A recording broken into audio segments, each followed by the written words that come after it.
We will sing and get excited. Jesus Christ, as he descends, sweet refrain and happy chorus will acclaim his majesty. There will be a celebration, heaven sweet, refrain and chorus. We will sing the chorus, we will sing the anthem.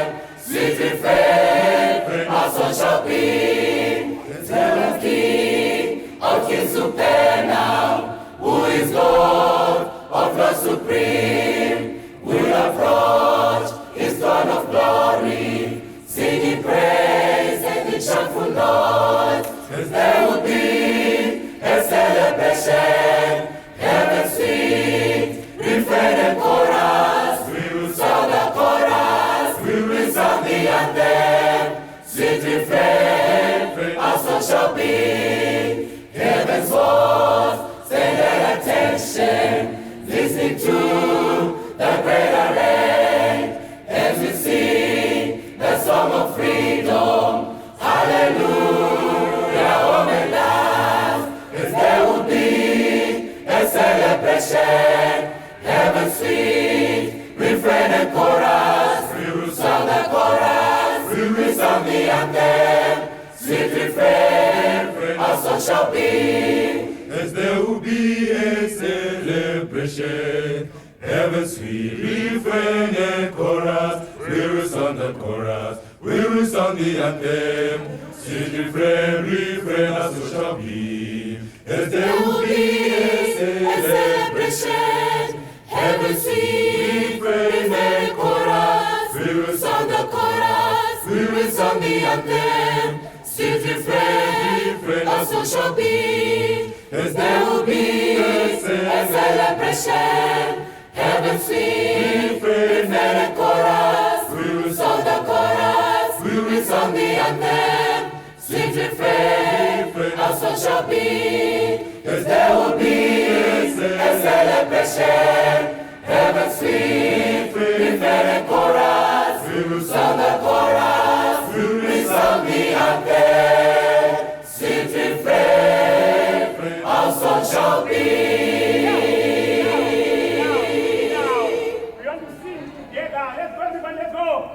There will be a celebration, heaven sweet, refrain and chorus. We will sing the chorus, we will sing the anthem.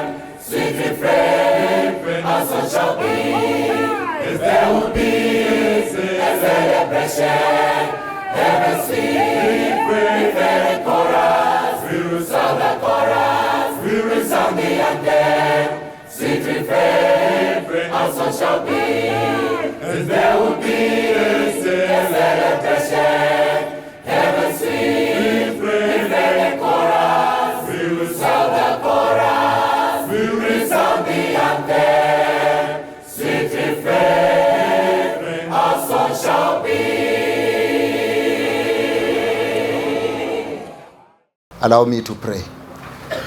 Baba wedu na mponesi msiku wedenga nepasi, rumbidzwa ine kusingaperi nekuti zvakafanira imi, muzita raJesu ndinonamata. Amen. Today I want you to know this one simple thing. No, you can't give what you don't have. You can't. Kunyange ukaita shungu, uri bank teller, upe mwana wako mari dzevanhu dzavauya kuzobhenga. Hadzisi dzako ndedze bank. Chinhu chaunogona kungopa chinhu chaunacho. Yeah. Therefore, parege kuve nechinhu chinokunyengera kuti uchamuka uri mupfumi werudo wave murombo wahwo pauduku. Paunonosvika mberi, you won't be able to give what you don't have. And I'm telling you, vanhu vese vamunosangana navo muupenyu, they have already proved to you they are full dose. Never think there is anything else besides what you have been given. For no man will give what he does not have. Therefore, if you date and your boyfriend gives you an extra affair, that's all he has. And when the time comes, you realize you trusted a fool, for no fool will give what he does not have. Hakuna nyaya yamakaronga pamakanga muchiita zvinhu zvenyu, mukapinda mumba mukarara mukakanganwa kufunga, ndo kana waroorwa hakuna anything else chauchawana kunze kwezvinhu ze2 minutes. Ina ndirevi nhema indotaura zvokwadi. Vanangu, ndoda kuti ndikuudzei, isu tine zvitupa zvemuchato, takapiwa certificate. Hatirare nemadzimai makuseni masikati manheru, because mukuroorana handiro core business. Mukuroorana chinoita kuti muchato umire, nekuti muzorara manheru kana mafunga kudaro, kunakidza kwezviri kumasure. Asi mimi manje dambudziko ramunaro murelationship yako chinonakidza kurara, whether uri kuita open cast muchingobata mazamu oro uri kuita koinhema here, zvese zvandoda kukuudzai ndezvekuti the things that you know best are not the things that are core in marriage. This is the reason why marriages are failing. Pamusana pekuti the foundations are shallow and they cannot stand the test of time. Zvazvinoita manje ndezvekuti bhabhurigamu haina kugadzirirwa kunaka. Yakaiswa kakunaka kuti kakubatsire kuzoziva zvauchatsengera. Saka iwewe unonakirwa paunoikanda mumuromo, oswera uchitsenga zvisinganake. Pamusana pekuti kudiwa tumwa nekunaka kwapera kuti utsenge zvisingatsengeke. Ndo zvakafanana manje nemarriage. Kana imimi muchinge maita date, moita zvebhabhurigamu, muzive chinhu ichi. Kana tasangana mberi chanyu kutsenga.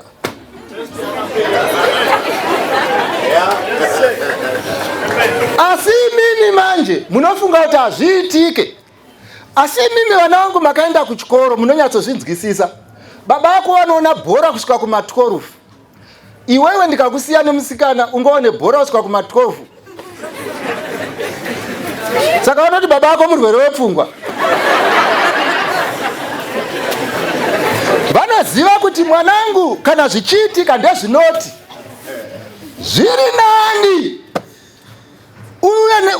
uve negaba rejemu maunoziva kuti ndinopota hangu ndichitora spoon nekutapira kuripo, pane bubblegum inonaka kamwe otsenga zvikuru. Kana muchiri nazvo zvinoita sezvisingaperi. Asi mwanangu, ndoda kuti ndikuudze, the thing that you are enjoying the most in relationships, relationship haivakwe nezvamaita, yakazembera paimagination yezvichazove kana zvichimbodai. Saka iwe unofunga kuti zvino kana spoon yeshuga ichitapira zvakadai ko ndikadzikanda dziri 3, usingaziva kuti aiwa kutesta kweshuga kunosvika pasaturation. Yes, sir. Saka imimi munondiziva chinhu chinondinzwisa tsitsi ndechekuti izvo munozongofunga leta. Handimbozivi kuti pesa apa makarambidzirwa yekufunga kuita kunge pfungwa dzekushare, muri kuita hot sitting kuti kune vamwe vachaya masikati nevamwe vachaita chiunodzisiya patable. Pfungwa dzako munhu ingofamba nadzo mwana wangu, handitika pfungwa dzakanaka kugara pai mumusoro, ingofamba nadzo dzingorimo imomo uchimbodzisenzesa wako kana uri musi weMonday chete, but ratidzowa kuti Monday wafunga. Saka nhasi ndoda kukuverengerai mavhesi andichaverenga panapa mashoma. Kana mune nharo mozodziita henyu, handitika, asi hadziitike nhasi. Mwari ari kuitirei zvakanaka vanangu. Ndakutaura, ndoda kuti ndikuudzei mese makagara pano kuti denga hakukungirwi hata. Haupindi mudenga neseriousness yeuso, unopinda mudenga neseriousness yeprinciple. Saka zviri munhu ndezviri mukati kwete zviri panze. Saka kuchechi musafunga kuti tinouya kuzochema chechi haichemedze. Akachema ndi Jesu pamuchinjiko. Kana Jesu apedza kuchema ndochemerei. Fana munozongochema nekuti mune muchinjiko wenyu marriage yamuri kupinda nekusarongeka asi dei mairongeka. Ndazenge chitaura nomumwe musikana nhasi achinditi izvo achitaura joke rekuti izvo munhu akafa kuchipatara zvikanzi zvafamba seiko zvikanzi angoti marriage mubva afa. You get the point. So by the end of the day, that's why we concentrate on that. Job chapter 14 from verse 1. Rangu note. My daughter, when my Bible talks of men, it is not talking of men according to the package yavakabuda nayo mudumbu. Rikutaura of men as mankind. So pariri kuti men rikutaura iwe neuyo as mankind. Are we clear? So the Bible, Job chapter 14 verse 1. Anyone to read for us? Job chapter 14. I'm reading the first verse. Yes, my brother. Please pick it up. Verse 1. Man, Yes. that is born of a woman is of few days and full of trouble. The Bible is saying a man that is born of a woman, he has a few days and the days are full of trouble. This is what my Lord is saying.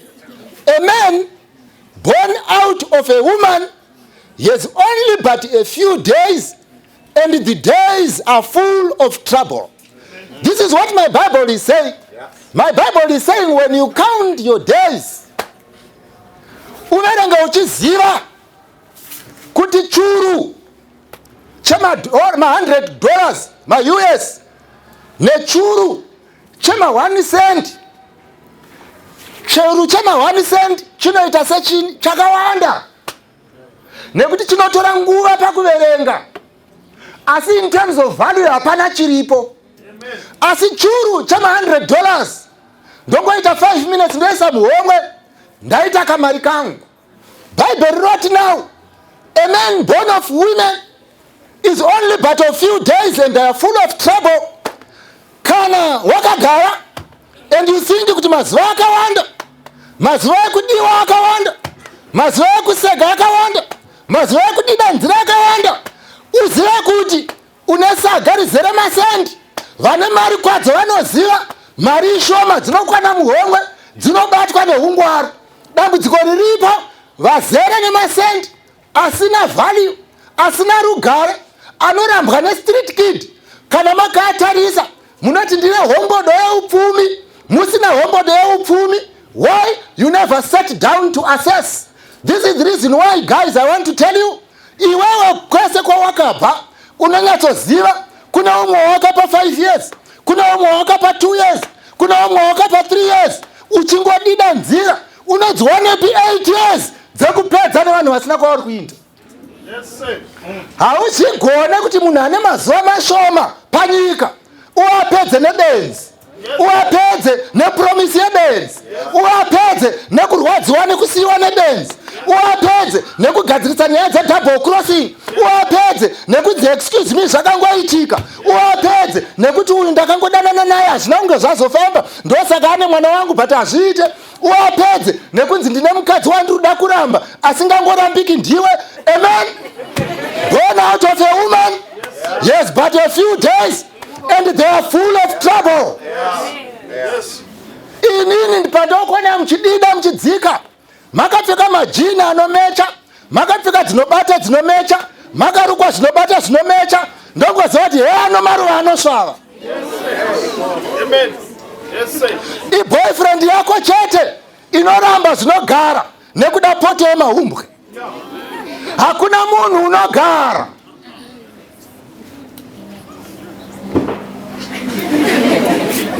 Koine maere mai vangu ini vakafa zvisingachabati mumusoro izvi, vakafa vasingacharukwi, vakafa bvudzi risingachaendi pachena pamusana pekuti kudiko zvinhu hazvigare izvi. Saka zvinodiwa kuti kudiko vanangu, kana uchinazvo ganda richadaira mafuta, mhete dzichagara panzeve, musoro uchadaira madreads, ufunge semunhu anofa. Yes, sir. Yeah. Amen. You need to think straight. You need to think straight. Mwanangu, wakagara nemunhu mukombi, funga semunhu ane mazuva mashoma. Ndoaisa pamunhu here kana kuti ndotadzi. Vanangu makagara muri pafoni, funga semunhu ane mazuva mashoma. Investment here kana kuti liability. Mwanangu kana wakagara muchitonga nyaya dzenyu dzisina musoro, funga semunhu anofa. Kuti kana zvichidai pamuti munyoro, kokuzoti kana uchinge waoma. Kana achindiramba ndichiri fresh, ko kana ndazochembera. Kana achida vamwe vasikana indiripo, anozondirespecta sei mberi. Hauna kuzvarwa kunzwisisa zvisinganzwisisike. You are not here to understand men. You are representing a brand. This is why the Bible says we are ambassadors of Christ. The reason why my God gives oxygen in abundance. Usina kukumbira feeding ambassadors. Zuari chibuda, shining for ambassadors. Vitamin D for ambassadors. Citrus fruits for ambassadors. The Lord is doing us, so we represent him as it was said. Unfortunately, you have become ambassadors of men.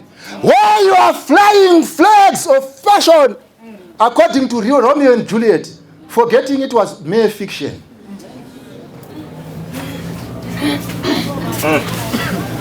Young man, stand up. Verse 2. He cometh forth like a flower. He cometh forth like a flower. No doubt it's Rasako, but I think that's going to. And it says, but Rangura Chishonaroti. Ano Buddha Serua. Yes. And is cut down. Ano Buddha Serua. Dokusawa. He fleeth also as a shadow. Anotiza semumvuri. Hagari. Ha. Iwe. Bible rangu riri kuti chinoburitsa mumvuri izuva. Zuva rikaenda pamusoro mumvuri nyange unoshungwa hauna kwaunoinda. Pamusana pekuti zuva rinodecide kuti mumvuri murefu here kana kuti mupfupi. Zvino iwe usazofamba uchiti ndine mumvuri murefu. Chapa mumvuri murefu izuva. Hausiwe handi kureba kwako izuva. Zvino iwe usatarise mumvuri wako ushamisika ufunga kuti unoshura. Haugare.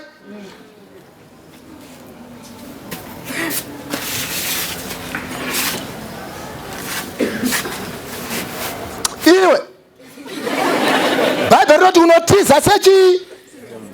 Haugare. Mumvuri hauna plani, unoplanirwa. Vanhu vaMwari ndoda kuti ndikuudzei zvino. Zviri kutaurwa neBhaibheri mukaenda mberi. Rinoti mazuva ake akaverengwa nemi. Makanitarira muganhu wasingatendegwi kudarika. Bhaibheri zvariri kureva vana vangu riri kuti muganhu wechinhu haudhisaidwe nemunhu wakadhisaidwa kare nemuridzi wechinhu. Ibasa respoon kunokora shuga. Spoon haisarudze kuti handidi kunokora shuga. Kunokora shuga. Unoziva zvakafanira kuti if you become a spoon in someone's life, chako kunokora shuga. Usazoenda uchiti ndine degree ndoda kuenda kubasa, unokora shuga. Koinema here, vazhinji venyu muri pano, dzidzai but hamuna kwamunosvika. Muchazoona zviri kure hamuzviraviri. Pamusana pekuti kudii, you have taken excess baggage. You thought it was investment when it's all liability. And handizivi kuti hamuone here kuti mamwe madofu amuri kuteteredza kuenda murife haafanirwi kufambwa nawo. Vamwe vanhu vamuri kunzwisisa, nyangwe mai vake havamunzwisisi. Ishu iri pano ndeyekuti vanhu ivavo chinofanirwa kunge chichiitika ndechekuti iwewe ronga uchiziva ndingori munhu ane vanangu ndingakuudzei seiko. How can I tell you kuti when a man has chosen to die, you must not die with him. Munhu akati ndoda kufamba ndichikrosa road ndakavhara maziso, ngamusiye aende ega. Love does not mean you cease to think. Unomuudza kuti apa enda wega, kana madzoka ndenda kamira papi pano. imboita tione. George akati achibva paWhatsApp, ndapinda naye musupermarket. Anga ajaira storo dzekutambidzwa nemunhu ari kuseri kwekaundi. Ndapinda naye musupermarket yainze pamatanda. Ndomba tanosvika pamafridge pakanga pakazara masausage. Akudhara mheni tanga akabikwa kudhara here nekuti aingobuda mufridge nekudyiwa. Saka zvaiitika ndezvinoti tasvika paya, George ndokutarisa nyama izere mufridge. Zvikanzi nyama iyi yaiswa kuno yevagere uko. Ndikati zvikanzi izvo ko ndikatora ndikati haina handizivi. Zvikanzi izvo alright, ngatitorei. Ndikati aiwa, ini chirega nditore yatatumwa yandiri kubhadhara.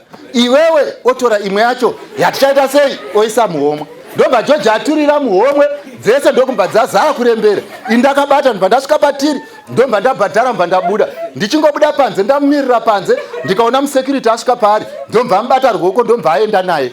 Ndiri kurangarira zuva iri ndorirangarira zvachose. Ndakagara mumba, ndakasvika kumba inini ndokugara pasofa ndokubatwa nehope. Baba George vakapinda vachibvunza kuti George mambomuone here kuti nditi asara kwamatanda hazvichataura, kuti nditi atora masausage ina handingataure. Pamusana pekuti George wakafunga kudiko, wakafunga kuti ndinoabhita. Paakazodzoka akasvikogara mutoileti. Ndichienda ndichinomuti George zvafamba sei? Zvikanzi ndapinzwa muimba izere zvamboko. Hanzi kwanga uchiti angopinda otora chamboko orova. Ndikati waona here kuti masausage anoita seasina kuchengetwa anodhura. Ndiwe mutsva pazvinhu izvi mwanangu, ndiwe uchangosvika, ndiwe wazuru. Zvinoita sezvemahara zvinhu izvi. But I want to tell you, you shall pay in cash or kind. Hakuna chemahara. Usafunge kuti mukaba mustoro stoku haizotogwi. Ichatogwai. Uchazvifunga kuti pese pandakarara handichabereki. Ndaifunga kuti mumarriage it will be all bliss because nda-investor. When all you have invested are natural resources, when in real life iwe, how do you get into this complicated issue unqualified? Vanhu vari pacollege, vanhu vanomita maths dzichibalanza, vanhu munoita accounts dzinobalanza, vanhu mucharapa vanhu munofunga semakudo. Muri kufunga sei pachinhu ichi? Muri kuita sei?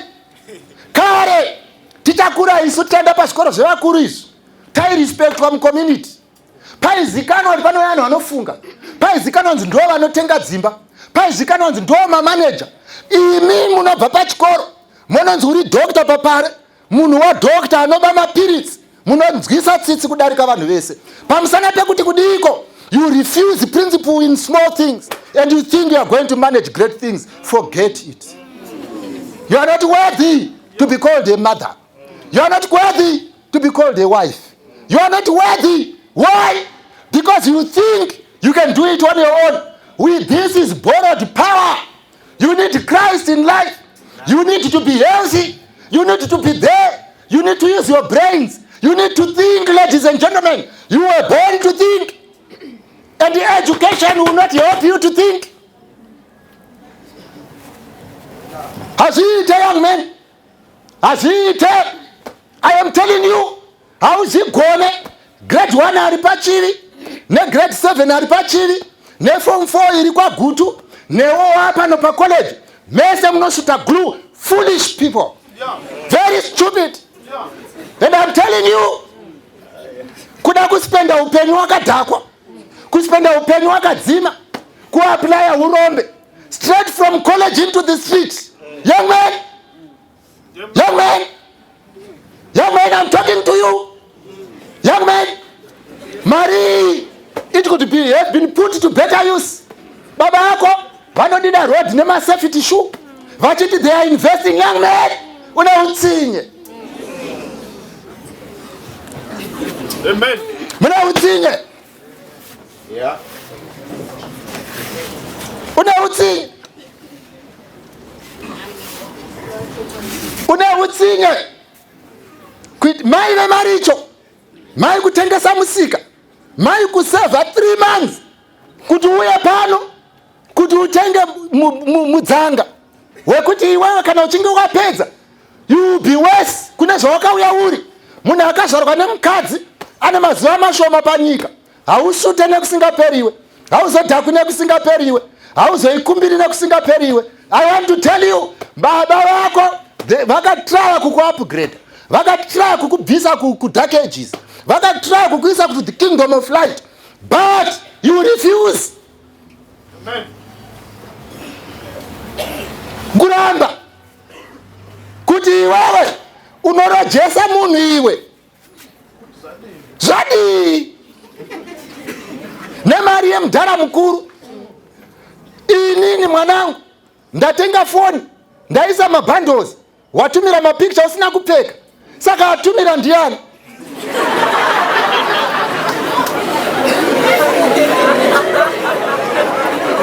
Vanangu musadaro, vanangu musadaro, vanangu musadaro.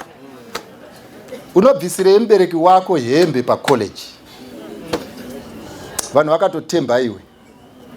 Nhasi ngauya kuti uite decision. You need to decide this life or that life. Uda kuita sei? Uda kuzodii? Uda kuzodii? Kuti kumusha kwenyu kwamugere, kana kungave kugeto mustreet yamugere, mai vako vari kuverenga. Ninga akaenda kuchikoro, akaenda kuCanada. Ninga akaenda kuchikoro, ari kuStates. Ninga akaenda kuchikoro, ari kuAustralia. Iwe uzongonoenda kunoita nharo dzekuti aiwa muri kuti ari kuAustralia, uye haazi kuAustralia. Iwewe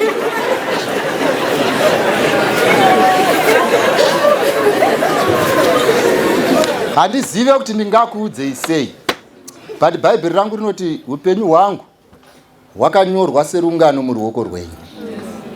Usagumbure Mwari kusvika ati ndo pakaperera sarungano nyaya isati yapera. Zvikanzi nekuti usiku humwe unotaurira umwe usiku. Ende painoenda mberi pavhesi ya3 inoti nenzwi risinganzwikwe kuti iri benzi iri pa40 haripfuure. Nyango ukaronga sei, nyango ukave nepolisi, nyango ukanzi ndokuroora, nyango ukanzi ndochata newe, usiku unopupura umwe usiku kuti ringaipfeke pa40 hapfuure. Ani nani anorinda guta? Ishe asingarindi naye anorinda pasina. Ani nani anotanga rwendo? Ishe asingatangi naye anotanga pasina. Ani nana iwe?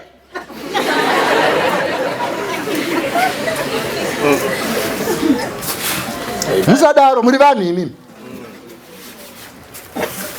So teach us to number our days.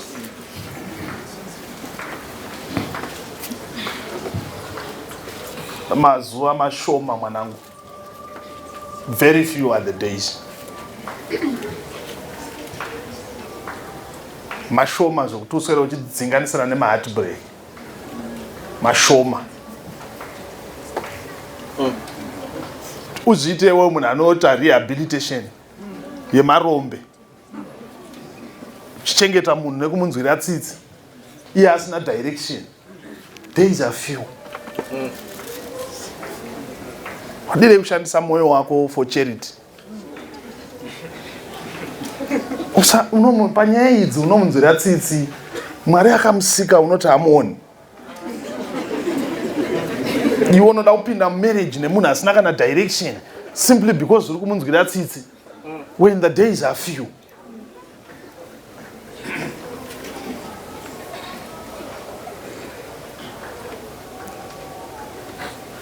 David says, Lord, teach us to number our days. Shona inoti tidzidzisei kunyatsoverenga mazuva edu. Saka kunyatsoverenga hakuzi kuverenga. Kunyatsoverenga kuverenga zvaverengwa. So the elder has said the days are few. Mazuva mangani? Mashoma.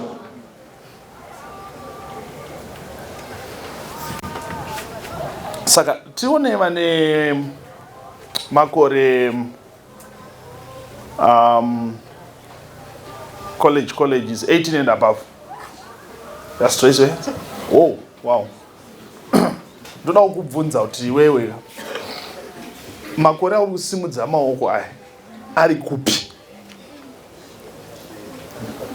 unawo ari pai. If I were to say tichambosa nokuimbira vanogara pano ndai munotora 2022 hatisi kuda kuenda kure, nai munotora gore rakapera.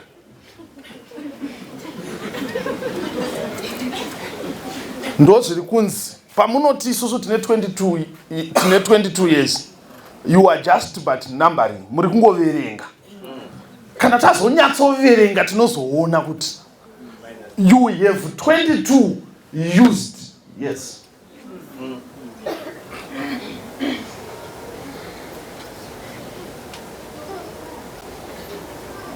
Paunoita birthday pepe wakashama, waifanira kuvhunduka kuti kana mazuva ari mashoma ini ndasvika pa 22 zviri kureva kuti kwasara mangani.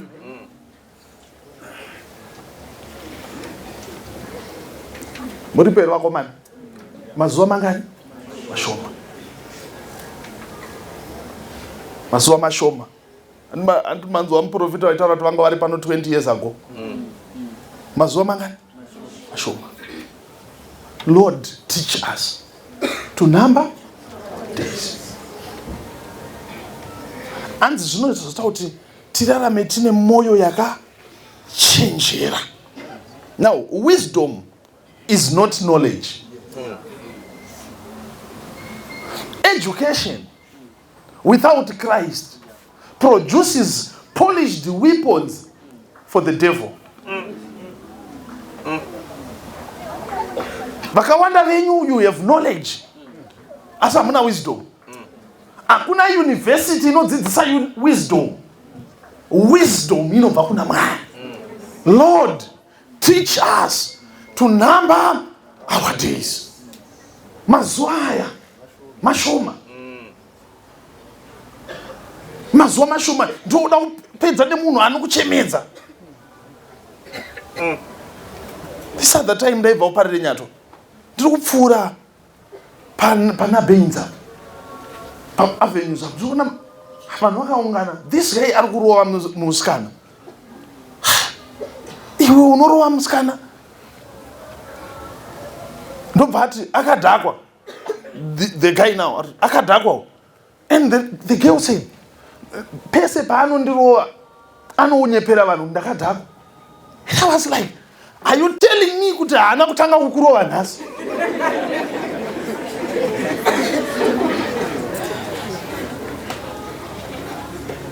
Uri kurara une stress yemunhu asina kukuroora.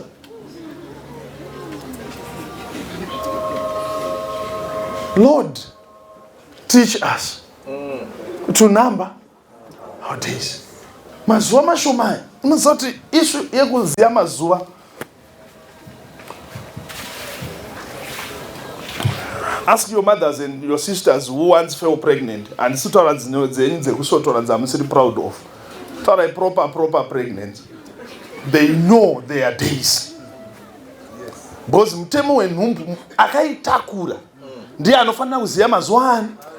Isu tinogona kuzongomaziva kumubatsira, but iye ndiye ane full responsibility. Ukasaziva mazuva enhumbu unozvarira mulecture.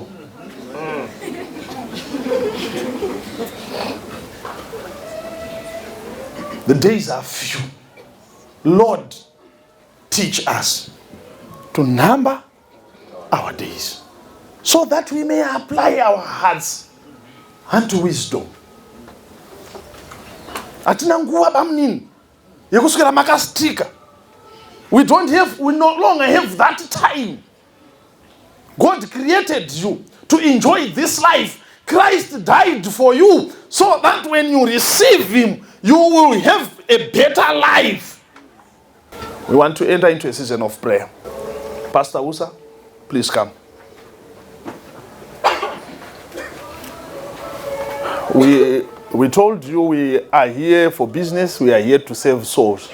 So we want to pray for someone who says, Lord, thank you. I have just realized through your word that the days are few. I'm going to dismiss someone in my life. Ari kundipedzera nguva. Mazuva machinyi agara atori mashoma kudhara. I don't have the luxury to spend them chasing a fool. Usanetseka utachaenda kupi? Usanetseka utachaenda kupi? Mwari ndiye anoziva zvekuita nevanhu. Haizi project yako iwewe yekutendeutsa vanhu. So now, Pastor, I want you to pray for these university students. We have great people here. But unless God helps them to have wisdom, their greatness will be put to waste. So I want you to pray for these young ladies and gentlemen here. Thank you for reminding me that the days are few. Please help me as I navigate in the few days wisdom. May God bless you. May God be with you. May God richly bless and remember you. May you pray that God give them a new lease of life. Thank you. All heads are bowed and all eyes are closed. Baba wedu warikudenga. Amsati makambo unganidza vana venyu musina shoko rekutaura navo. So we are grateful and thankful tonight, for indeed we have had you and you alone speak to us.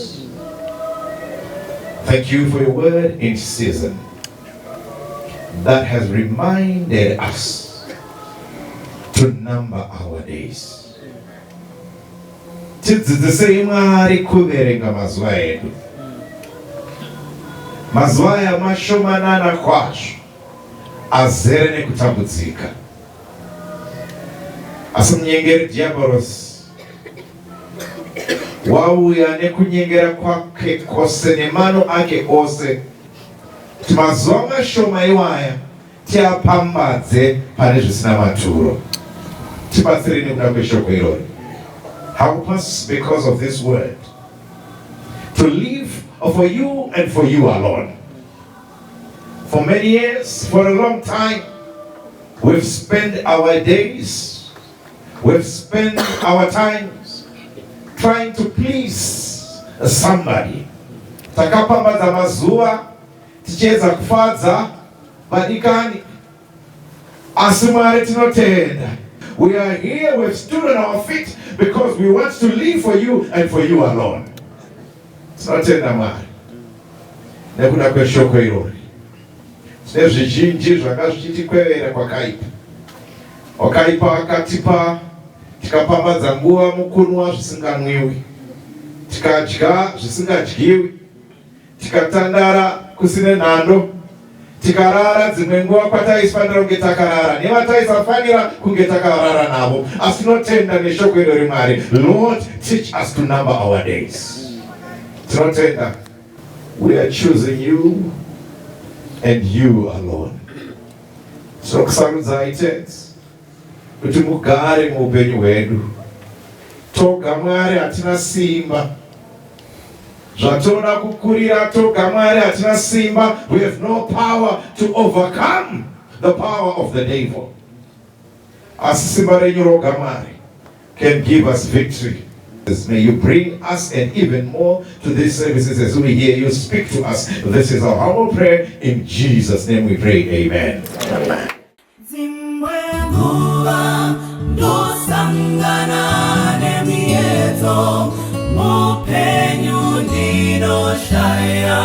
Simbare kufamba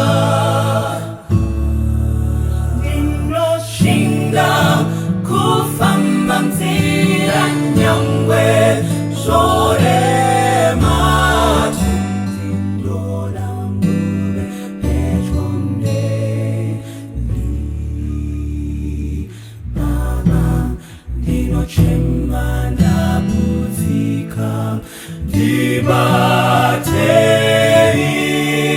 Ruoko mufambene Limbela kaduturi novuvuta Dibatei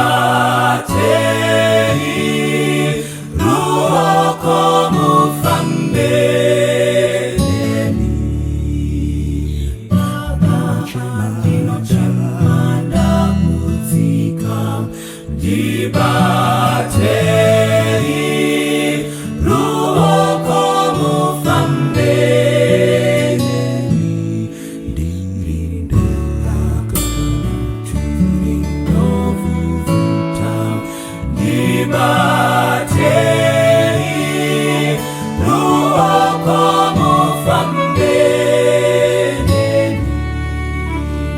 makandidzidzisa kunamata.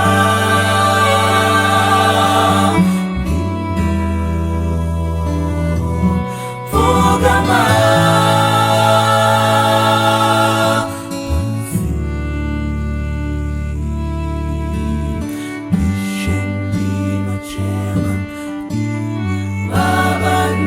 kumbira mosazonisia ndega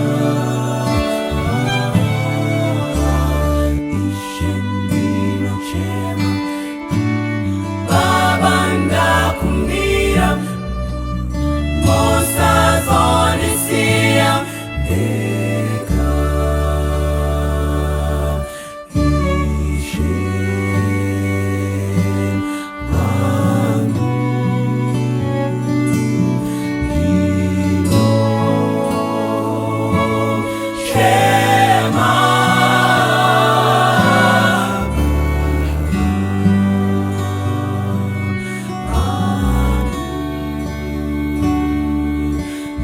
Lord.